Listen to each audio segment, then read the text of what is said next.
5000 साल पहले भगवान श्री कृष्ण ने मनुष्य की बर्बादी के 3 ही कारण बताए थे।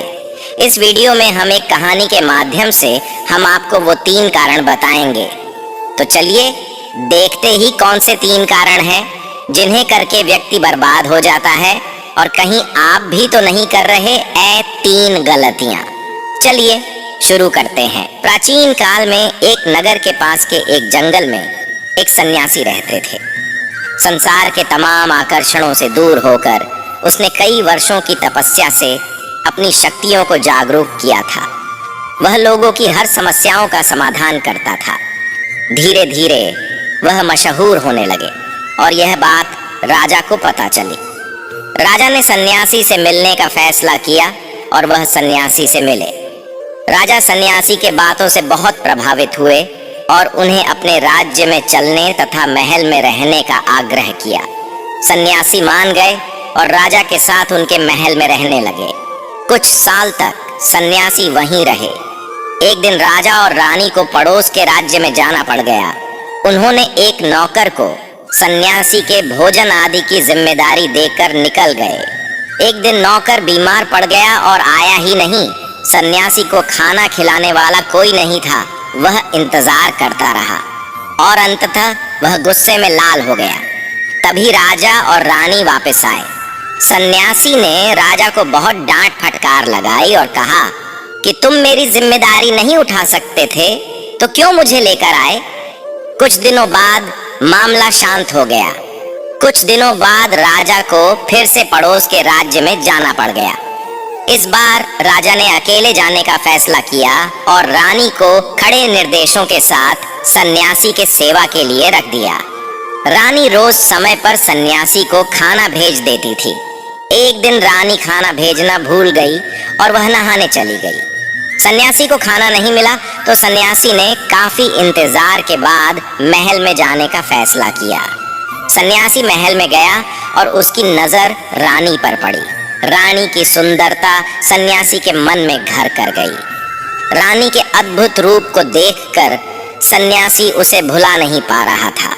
उसने खाना पीना छोड़ दिया और कुछ दिन तक ऐसे ही पड़ा रहा। कुछ दिनों बाद राजा वापस लौटे और सन्यासी से मिलने गए। राजा ने कहा, क्या बात है, आप बहुत कमजोर हो गए हैं, क्या मुझसे और कोई भूल हो गई है।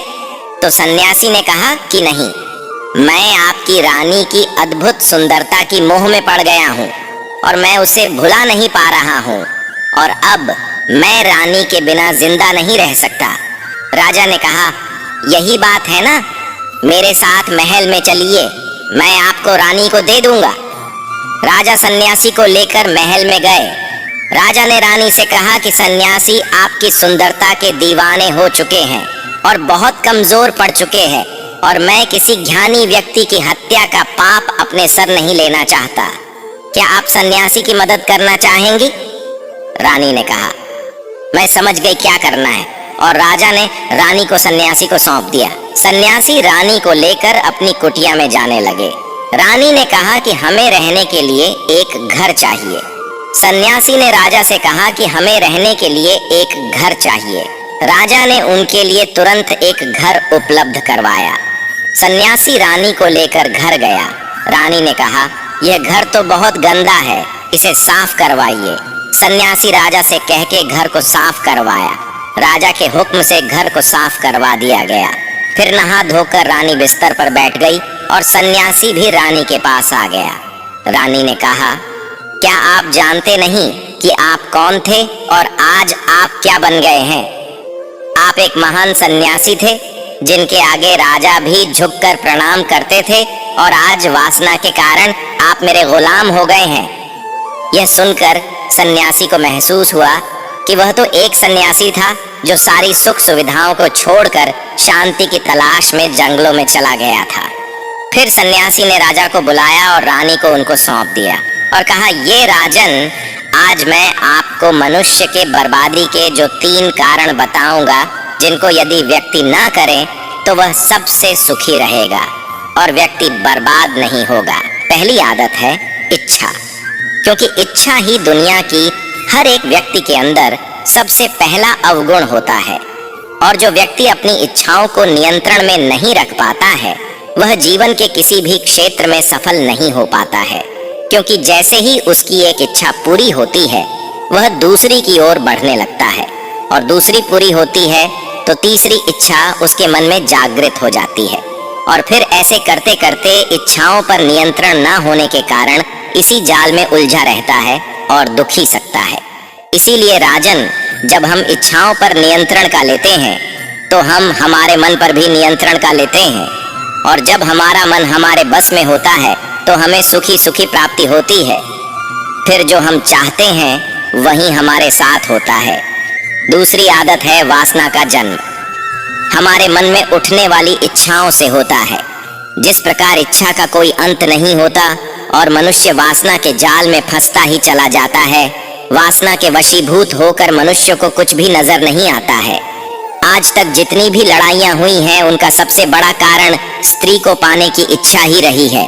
स्त्री के प्रेम में वशीभूत होकर राजा महाराजाओं ने आज से पहले बहुत सारे युद्ध किए हैं।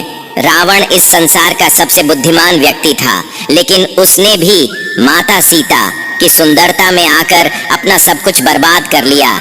उसकी मृत्यु का कारण एक स्त्री ही बनी थी।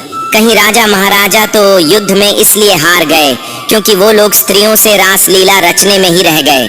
ईश्वर ने तो स्त्री की उत्पत्ति इस संसार को बढ़ाने के लिए की है, लेकिन आजकल लोगों ने इसे अपनी वासना का शिकार बना लिया है, अपने मनोरंजन का साधन समझने लगे हैं, और जब उन्हें अपना यह मनोरंजन नहीं मिलता तो वो पागल हो जाते हैं और ना जाने क्या क्या कर बैठते हैं। इसीलिए ही राजन, जितना हो सके उतना वासना से दूर रहना चाहिए। तीसरी आदत है क्रोध, क्योंकि जब मनुष्य की वासना की पूर्ति नहीं होती है तो उसके अंदर क्रोध उत्पन्न हो जाता है, और जब व्यक्ति को क्रोध आता है तो उसे पर उसका नियंत्रण नहीं होता है, और फिर वो क्रोध में आकर कई गलत निर्णय ले लेता है।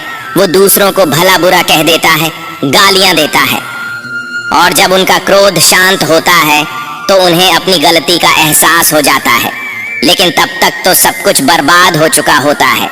क्रोध के कारण मनुष्य के कई बने बनाए काम भी बिगड़ जाते हैं। जब मनुष्य के भीतर क्रोध उत्पन्न होता है तो वो अंदर से बहुत कमजोर हो जाता है, और एक कमजोर मनुष्य कुछ भी नहीं कर सकता है, उसे कभी भी सफलता हासिल नहीं हो सकती। क्रोध हमारे भीतर तनाव को उत्पन्न करता है, और अगर एक बार हम तनाव में चले गए तो हमारा पूरा जीवन बर्बाद हो जाता